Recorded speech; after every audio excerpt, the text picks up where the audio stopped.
आत्मा को कैसा देखो? निर्बंध, बंधनों से मुक्त देखो। देखो बंधनों से मुक्त देखोगे तो बंधनों से मुक्त हो,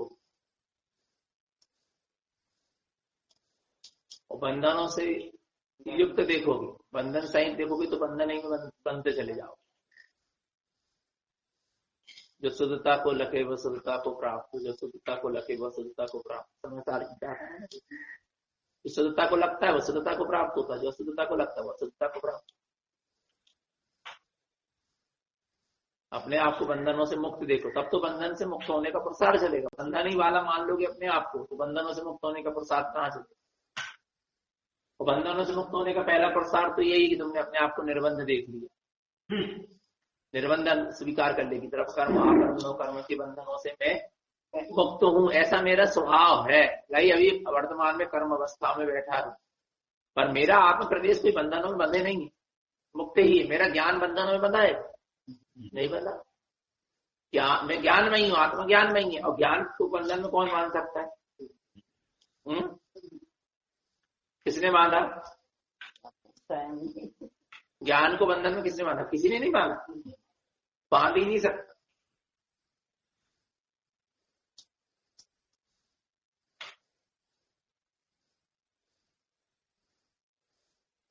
इसलिए निर्बंध देखो, शुद्ध देखो अपने आप को, निरंजन देखो, कर्मों से रहित देखो।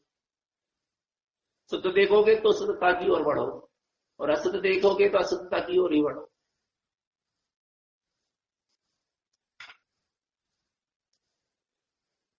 ज्ञान को निर्बंध अनुभव करो, शुद्ध अनुभव करो कि सब राग आदि विभाव कर्म आदि से मैं शुद्ध हूं, भिन्न हूं, ऐसा अनुभव करो।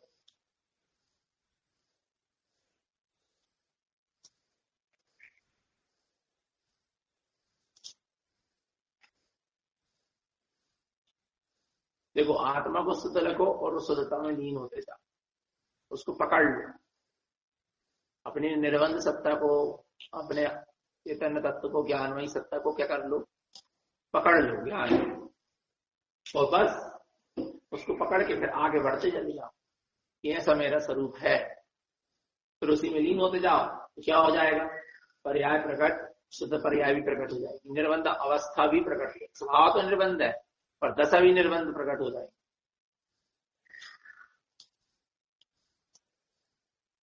ऐसा है, तो बंधन वाला ही अपने आप को स्वीकार कर लोगे कि कभी निर्बंध होने वाले।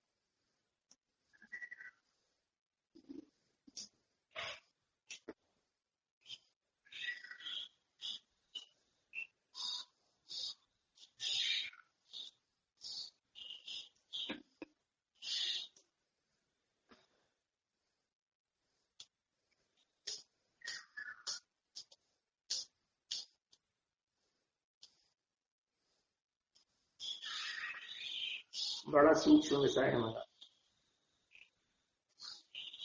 देखो सूक्ष्म दृष्टि करो, सूक्ष्म माने छोटी नहीं, सूक्ष्म माने रहस्य को जानने वाली। सारे तरफ से, चारों तरफ से अपनी दृष्टि को क्या करो? हटाओ, और एक तत्व में अपनी दृष्टि को टिकाओ, तब आपको कुछ रहस्य समझ में आएंगे, गहराई समझ में।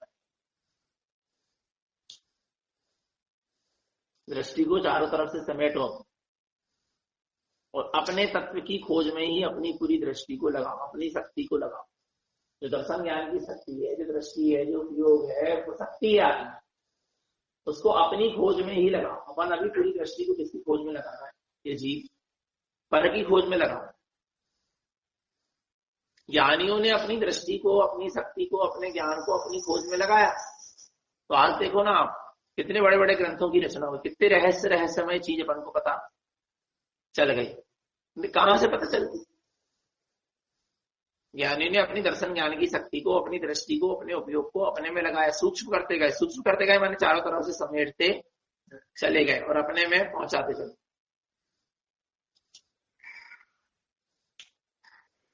आज इतने विशाल विशाल ग्रंथों की रचना हो गई, इतने रहस्य समझ में आ गए वस्तु के स्वरूप। कहां से आ गए? सब आत्मा में भरा पड़ा है अनंत ज्ञान, लेकिन आपकी दृष्टि सूक्ष्म होना चाहिए। दृष्टि सूक्ष्म नहीं हो रही है तो कुछ नहीं होगा। सूक्ष्म माने समेटो, सूक्ष्म माने छोटी नहीं, सूक्ष्म माने अपनी दृष्टि को समेटते चले जाओ, सूक्ष्म करते चले जाओ।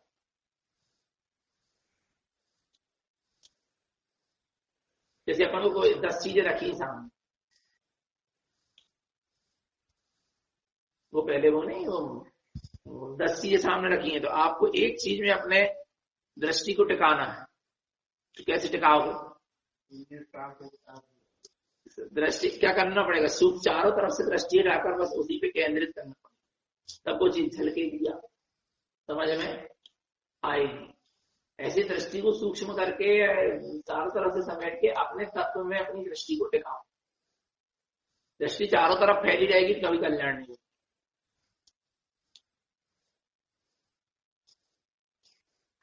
दृष्टि को पैनी करो, अपनी ओर पैनी करो, और गहरे गहरे आत्मा के रहस्य समझ में आएंगे। तो सब कुछ होगा। और सूक्ष्म करो अपनी दृष्टि, अपने चैतन्य तत्व में ही अपनी दृष्टि लगना चाहिए।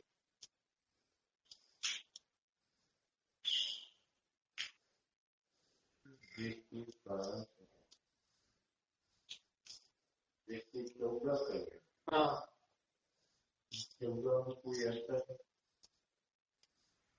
साधना की अपेक्षा कहीं, साधना की अपेक्षा 14 दृष्टि कहीं। हाँ, और भी साधना की अपेक्षा है। दृष्टि तो एक ही है, उपयोग तो एक ही है। साधना की अपेक्षा की ये दृष्टि उत्पन्न हुई, फिर ये दृष्टि उत्पन्न हुई, फिर ये दृष्टि उत्पन्न हुई, ममल दृष्टि आदि आदि। पर जे दृष्टि साधना की अपेक्षा, दृष्टि तो उपयोग तो एक ही है, ऐसा है, पर वो कहने में आ रही 14 दृष्टि। देखो, है तो एक ही वस्तु, उसको नाना प्रकार से समझाए, अनेक प्रकार से ग्रंथों में समझाए, जब तो ग्रंथ बने। एक तत्व को अपना दर्शाते थे, तो वो तो एक अखंड वस्तु है। वो तो शब्दों में जब आएगी, बोलने में जब आएगी, वचनों में जब आएगी, तो वो तो भेद रूप ही आएगी। चिंतन में जब आएगी भेद रूप आएगी, चिंतन में आएगी भेद रूप आएगी, चर्चा में आएगी भेद रूप आएगी। भेद आ ही नहीं सकता। अभेद तो स्वानुभूति का विषय है।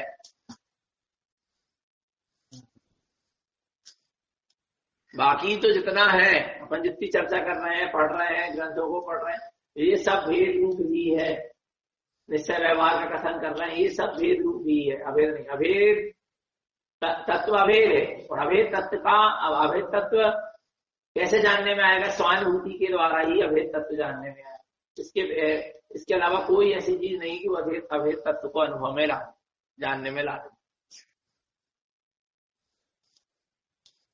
भगवान के समस्रण में भी जाओगे तो उनकी जो वाणी खिल रही है, और गणधर परमात्मा जो बताया वो भेद आत्मा का ही वाणी है। 11 अंग 14 पूर्व भेद आत्मा का ही है, आत्मा का स्वरूप बतला रहे हैं। और खुद भी जो जीव चिंतन कर रहा है ना बैठ के कि मैं आत्मा हूं, शुद्धात्मा, ये भी भेद ही है। जब तक निर्विकल्प सहानुभूति नहीं है तब तक अभेद नहीं है, अभेद तक नहीं पहुंचा। प्रमाण नए निश्चय से भी आत्मा को जान रहा, सत्वंग से भी आत्मा को जान रहा, तो अभी भेद आत्मा की चर्चा है।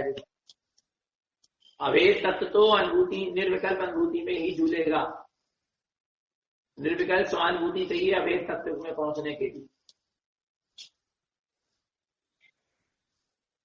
बिना निर्विकल्प स्वानुभूति के आप अभेद तक नहीं पहुंचोगे। भेद खड़े हो गए, कितने भेद खड़े हो गए। एक आत्मा को दर्शाने के लिए 4 अंग खड़े हो गए, 11 अंग 14 पूर्व खड़े हो गए। प्रत्यक्ष प्रमाण, परोक्ष प्रमाण, जे प्रमाण, वो प्रमाण, व्यवहार नए, निश्चय नए, असुध निश्चय नए, शुद्ध निश्चय नए, अव्यक्त व्यक्त, नाना प्रकार के, अस्ति नास्ति, अस्ति नास्ति, नास्ति अस्ति, कितने सत्य भंग खड़े हो गए। भेद है जैसे वेदात्मक है जैसा, और सत्ता कैसी है, तत्व कैसा है, निजात्म स्वभाव कैसा है, अभेद। अपने सत्ता, अपना निजात्म स्वभाव, अपना शुद्धात्म तत्व कैसा है, अभेद है। पर वो अभेद तत्व किसका विषय है, निर्विकल्प स्वानुभूति का विषय। इसके अलावा वो अभेद तत्व किसी चीज का विषय है।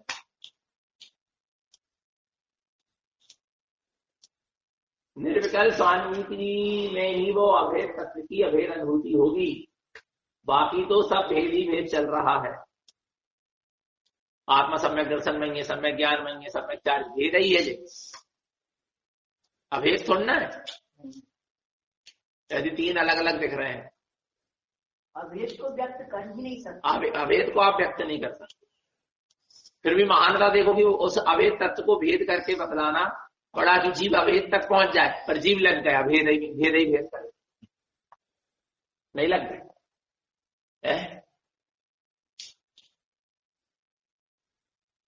अभेद तत्व को सहानुभूति के द्वारा, निर्विकल्प सहानुभूति के द्वारा ही पकड़ा जा सकता है।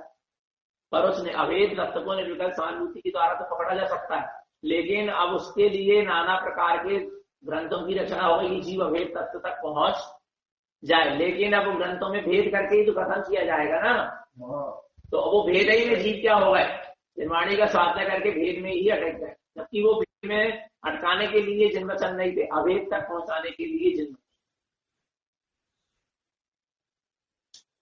सात नए हैं, सप्तभंग हैं, ये अभेद सत्ता को दर्शाने के लिए भेद करके बताया गया है।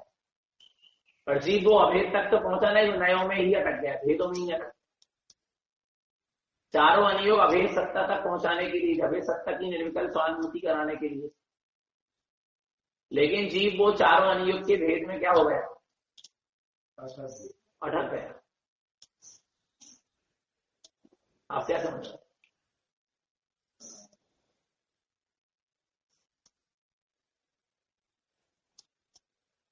अभेद सत्ता को देखो, अभेद सत्ता शक्ति को देखने का कई उपाय है, निर्विकल्प स्वानुभूति, उसके अलावा कुछ है ही नहीं।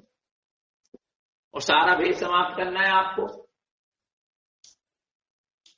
तो आपको निर्विकल्प स्वानुभूति में ठहरना पड़ेगा, स्थित होना पड़ेगा, सारा भेद समाप्त हो जाए। अभी भेद चल रहा ना, नहीं चल रहा है, ये शरीर अलग है, आत्मा अलग है, भेद करना पड़ रहा है, क्योंकि शरीर है इसलिए भेद करना पड़ रहा है। शरीर नहीं होता तो कोई भेद नहीं करना। नहीं आ रही समझ है? बोले आत्मा अलग है, शरीर तो अच्छी चीज बना, आत्मा अलग है, शरीर अलग है, तो कौन से शरीर से भी आप भेद विज्ञान कर रहे हैं? बोलो ना,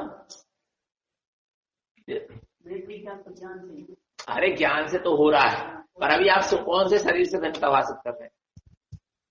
जिस शरीर को आपने प्राप्त किया है कर्म के उदय से, माने वो है ना, जब तो उससे भेद कर रहे हैं ना, जब तो भेद कर रहे हैं। आ रहा नहीं, तुम अपने घर में बैठ के चिंतन कर रहे हैं कि ये घर मेरा नहीं है, पर ये विचार कर रहे हैं कि पड़ोसी का घर मेरा नहीं, क्यों नहीं कर रहे? भेद भी वही चल रहा है जहां वस्तु आपके दिमाग में है, मानता में है। ऐसा कुछ हो जाए कि भेद करना ही क्या हो जाए, अभेद पे पहुंच जाए। कर्म है, मैं द्रव्य कर्म भाव कर्म नो कर्मों से रहित हूं, हाँ रहित हूं, पर कहीं ना कहीं दिमाग में है कि द्रव्य कर्म भाव कर्म मेरे साथ लगे हुए हैं, जब तो भेद कर रहा हूं। नहीं आ रही समझ? अब जो तो ना कहूंगा तो सूर्य दादा की आत्मा में जो द्रव्य कर्म भाव कर्म नो कर्म है वो मुझसे भिन्न है, जो मेरी अज्ञानता से मैंने द्रव्य कर्म भाव कर्म नो कर्म बांधे हैं, वह में इससे क्या है, मैंने ये भेद करना पड़ रहा है, क्योंकि आपको सामने कुछ ना कुछ दिख रहा है अपने अलावा भी, इसलिए भेद करा जा रहा है। जब तक निर्विकल्प सहानुभूति नहीं है तब तक भेद विज्ञान, जब निर्विकल्प सहानुभूति है तो कोई भेद विज्ञान नहीं। अभेद पे पहुंच गए, ये पुण्य पाप में नहीं हूं, ये पुण्य पाप के भाव शुभ अशुभ भाव मेरे नहीं है, माने भी पुण्य पाप के भाव दिख रहा है सामने, जब तो भेद विज्ञान करने पर नहीं यही समझ अवेद तो पहुंच जाएंगे, कष्ट नहीं समझ। वो जो कह रहे हैं कि अभेद पर पहुंच जाओ तो कुछ काम का है, ऐसा कुछ हो जाए कि भेद करना ही क्या हो जाए, बंद हो जाए, अर्थात पूर्ण सिद्ध अवस्था प्रकट हो जाए। अब सिद्ध भगवान को किससे भेद करना है,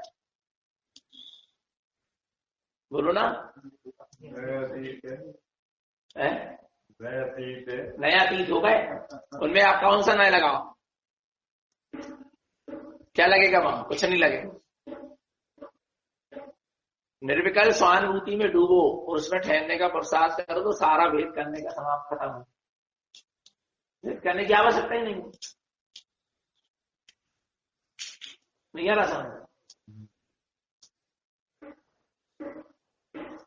भेद आप जहां वेद विज्ञान चल रहा है वहां माने अपने अलावा तुमने पर वस्तु का कुछ ना कुछ तो अस्तित्व स्वीकार किया है, जब तो भेद चल रहा, नहीं तो नहीं चलता।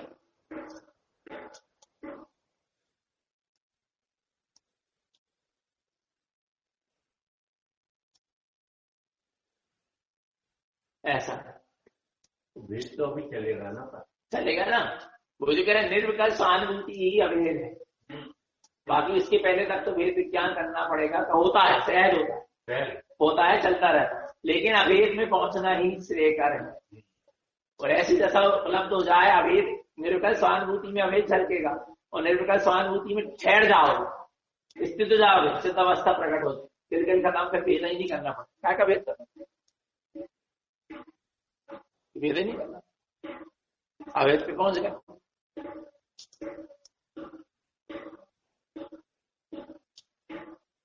पर निर्विकल्प सहानुभूति में जीव डूब कहां रहा है, वो अवस्था भी तभी बनेगी जब आप निर्विकल्प होकर रहते। नहीं ऐसा नहीं, क्यों? सहानुभूति होगी तब निर्गंध को, नहीं होगा, उसके पहले नहीं। निर्गंध अवस्था कैसे प्रकट हो जाएगी, पहले सहानुभूति होगी। भीतर हुआ है स्वानुभव तब आचरण निर्गंध, गर आचरण में भेद तो फिर हुई पूजा नहीं। अब निर्गंध बन के बैठते गए, जैसे मुनि बन, कितने मुनि बन के बैठ गए, तो क्या सहानुभूति हो गई?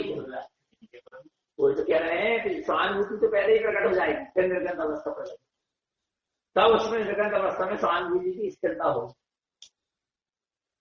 सहानुभूति प्रकट करने के लिए, निर्विकल्प अनुभूति करने के लिए अभेद अनुभूति, अभेद तत्व की अभेद अनुभूति तो अभी भी हो सकती है, पर उसमें स्थिरता के लिए निर्गंध अवस्था, वो स्थिति निरंतर बनी रहे, उसकी निरंतरता, सहानुभूति की निरंतरता बनी रहे, उस अभेद दृष्टि की निरंतरता बनी रहे, उस अभेद की अभेद अनुभूति की निरंतरता बनी रहे, उसमें ठहरना, स्थित होने के लिए स्थिति संयम, तदुपचरण चारित्र, वीतराग चारित्र, निर्गंध साधु प्रधारण, ऐसा है।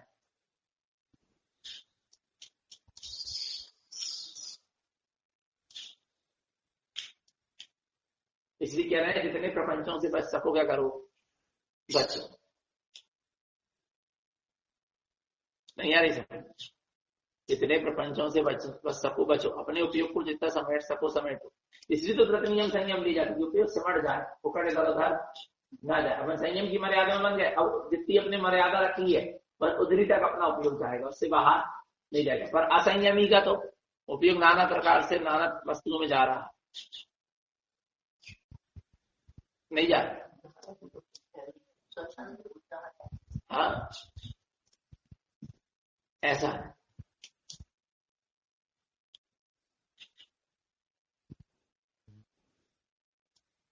निश्चय अभेद है, निश्चय अभेद, व्यवहार में भेद है और निश्चय खुद भेद है।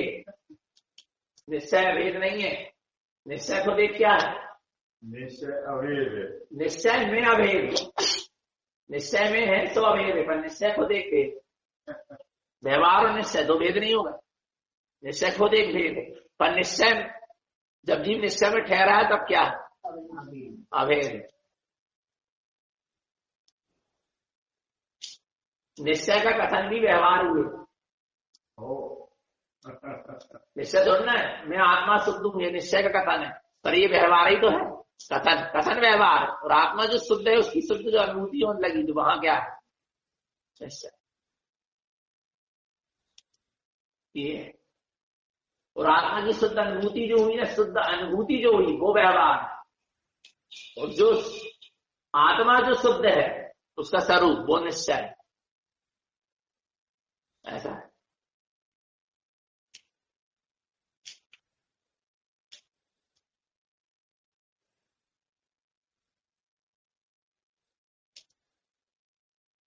मैं वस्तु को समझने के लिए समझ के छोड़ो, अपनी वस्तु को पकड़ो और छोड़ो। पर जीव क्या कहता, नए को ही पकड़ के बैठो। वस्तु को तो पकड़ा नहीं उससे, और नए को पकड़ के बैठ गए। जो संसी होती है ना, संसी काय के लिए? बर्तन को क्या करने के लिए? पकड़ने के लिए। उसमें दो चोंच होती हैं, तो चिपकती, तब एक बर्तन क्या होता, उठता है। नहीं आ रहा? पर क्या कर रहा है, अब्बा संसी पकड़ ली, पर संसी से बस बर्तन पकड़ ही नहीं रहे, लेकिन आने वाला संसी नहीं गई, संसी के पकड़ के बैठ गए। दो बात है क्या नहीं होती संसी की? व्यवहार और निश्चय होके पकड़ के बैठ गए, पर उसके द्वारा किस वस्तु को पकड़ना था उसको भूले। ऐसा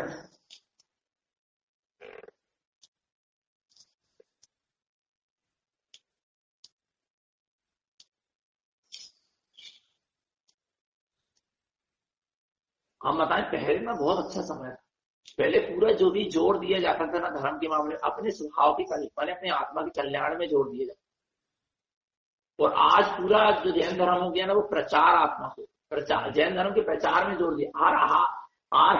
हर पंडित, विद्वान, शास्त्री, महाराज, जिन जिन ने भी व्रत, नियम, संयम, संयमी जी, त्यागी विधि जो भी है, जैसे भी, वे सब एक ही चीज में लगे हैं कि बस जैन धर्म का प्रचार हो। और जैन धर्म के प्रचार के साथ साथ अपने प्रचार की भावना वहां जुड़ी, ईमानदारी से जैन धर्म के प्रचार की भावना जुड़ी।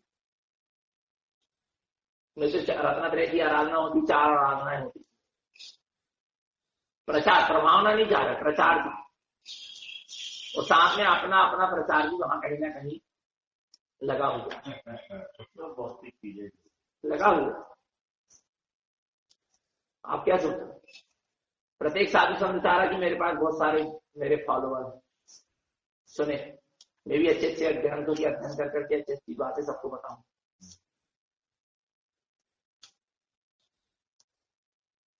जीवों के कल्याण के हित की भावना नहीं बची। उपदेश, तत्व का उपदेश कर रहे हैं ना, स्वाध्याय कर रहे, करवा रहे हैं, वांछना कर रहे हैं, उसमें उनके अंदर ये भावना नहीं है कि 100 पर के कल्याण की भावना नहीं।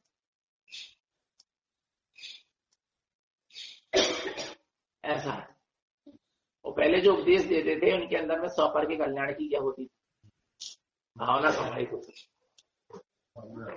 आज बस इतना जान रहा जी कि मैं कितना जान रहा हूं ये बता दूं, या मुझे 1 घंटा प्रवचन करना है, ये मेरा काम है प्रतिदिन, बस जो करना है। दुकान में जाके बैठना है, पिताजी ने कहा कि दुकान में जाके बैठना भैया 1 घंटा 2 घंटा, गहराकी होए ना होए, दुकान चले ना चले कोई मतलब नहीं, अपन ने अपना काम कर है काम। ऐसे 1 घंटा बैठ के अपनी अच्छी बुद्धि का वो खुल गया, तो अपन ने एक विषय को अच्छे से 1 घंटा में समझा दिया, काम खत्म। जो भावना नहीं चल रही इस समय की जीव का कल्याण कैसे हो, जीव कैसे सत्य के मार्ग में चले, उल्टे इसके अंतर्गत में स्वानुभव का उदय हो जावे, ये सत्य से जुड़ जावे, ये अपनी चेतना से जुड़ जावे। जब भावना तो चले नहीं, बस हमसे जुड़ जावे, और हमसे जुड़ा व्यक्ति कहीं दूसरे के पास न चला जाए। भैया एक ही के सुनो, दूसरे के मत सुनियो, काय मत सुनियो, मारे तुमने जो सुनाया तुमको विश्वास नहीं है, नहीं आ रहा। कि जो आपने सुनाया है तो आपकी जो सत्य देशना सुनिए तो उसकी सत्य देशना को सुन के वो कभी उसका श्रद्धान विचलित नहीं। मैंने आपको खुद के सत्योपदेश में देशना में तुमको विश्वास नहीं, मैं यही समझ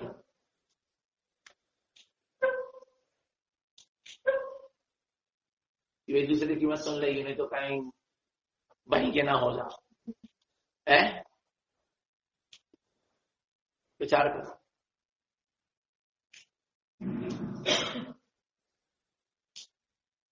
बड़ी विचित्रता। अच्छा, विदेश जा रहा आदमी प्रवचन के नाम तो वहां पे जो समय और जो तो समय भी दे दिया होता है, कहीं चले जाओ, सिर्फ पैसा लाना जा रहा है विदेश और व्यक्ति।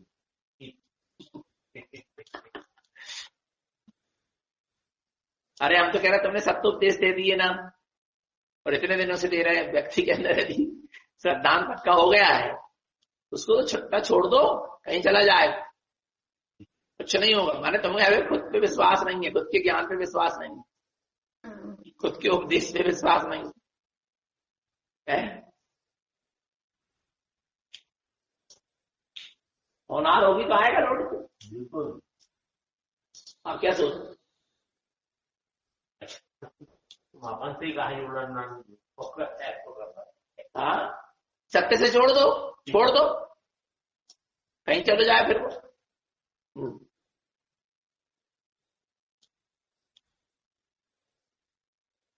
वो भी तो बंधन ही है ना, ये बंधन तो है ही, और बंधन तो बंधन ही है आपका।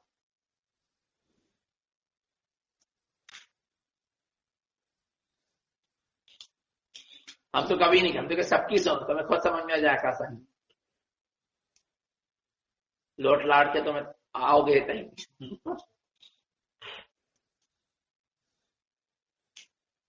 पारखी बना दो। तो पारखी बनने का क्या अभिप्राय है? एक ही चीज से जुड़े रहे उसका पारखी बनाने का मतलब अनेक के बीच में जाओ और परख करके आओ, नहीं शुद्ध माल की पहचान करके, जब तो पारखी बनाने को कुछ मतलब रहा नहीं है। और पिताजी हीरा की परख जानते थे या सोना की परख जानते थे, तो पुत्र को भी उनने पारखी क्या करा, सिखाया, सारा नहीं। अब पिताजी उसको शुद्ध ही शुद्ध माल दे जाए, किसको? बेटा को, तो फिर उसको पारखी बनाने को क्या मतलब रहा? ओके, अशुद्ध माल भी तो लाके दो, अब तो वो पहचान करेगा, है क्या नहीं है? सही है। और तुम्हें लग रहा हो कि जो गड़बड़ ना कर दे, गड़बड़ ना कर दे माने तुम्हें तुम्हारी शिक्षा पे हमें संशय, तुम्हारी शिक्षा पे तुम्हें विश्वास नहीं, जो गड़बड़ करते हैं हमें क्या कुछ मानना, जो परिपक्व नहीं होगा, तुम्हारे अपनी शिक्षा पे विश्वास नहीं, तुम्हारे पुत्र पे तुम्हें विश्वास नहीं, तुम्हें तुम्हारे शिष्यों पे विश्वास नहीं आनी आएगी, तुम पे छोड़ के कहीं भी चले जाओ। नहीं यही समझ। अरे अपनी शिक्षा पे अपनी उस पर विश्वास करो, हमने जो उसको सिखाया है भाई वो परखेगा, उसको अशुद्ध माल भी लाके देंगे तो परखेगा, तो ताकि उसको परख, ऐसा है वो। हाँ, मतलब पारखी बना दी, पहले परखे, पारखी क्या कर दी, बना दी, और फिर उन्होंने ग्रंथों की रचना करके पूरे संसार को पारखी बना दी, परख लो अपनी आत्मा। निर्माणी की रचना क्या के लिए? अपने आत्मा की पहचान के लिए हुई ना, पारखी बनने के लिए हुई ना। सत्य सत्य की परख करो, धर्म अधर्म की परख करो, परख ही परख तो है पूरी, पारखी है निर्माण, ऐसा है। शुद्धता को ग्रहण करो, शुद्धता का त्याग करो।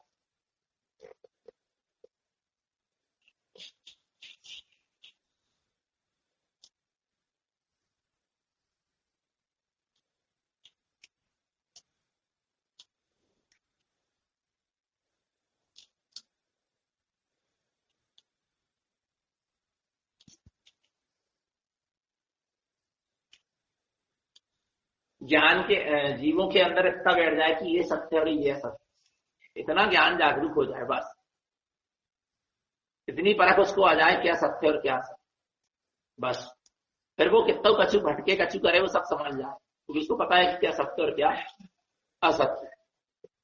बस इतना ही काम है, इसके अलावा कोई काम नहीं है ज्ञानी गुरु होगा।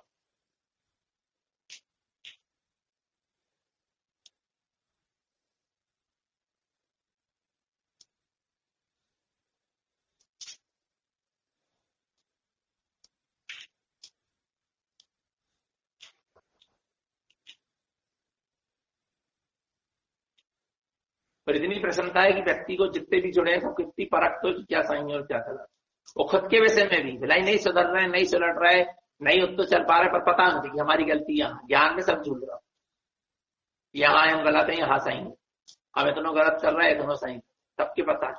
और ये गुरु सार धर्म धर्मात्मा त्यागी सबकी परख है।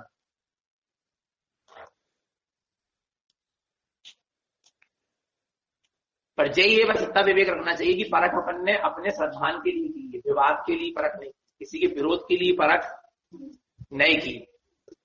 इतना ध्यान रखना चाहिए कि अपन ने अपने कल्याण के लिए ही परख की है कि अपन असत्य से बचे रहे, हमारा श्रद्धान ज्ञान और चारित्रण मतलब इसके लिए हमने परख करी, किसी की निंदा आलोचना, किसी को नीचा दिखाने के लिए, किसी के विरोध के लिए, विसंवाद के लिए हमने परख नहीं करी। इतना विवेक उसमें होना चाहिए।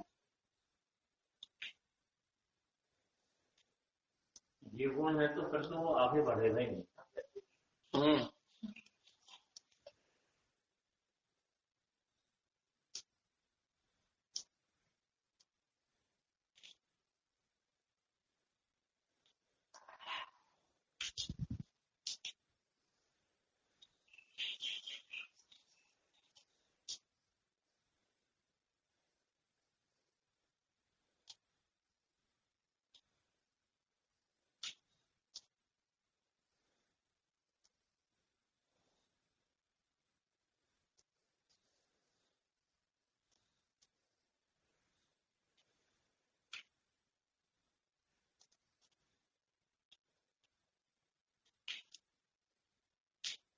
चल बोलो गुरु महाराज की।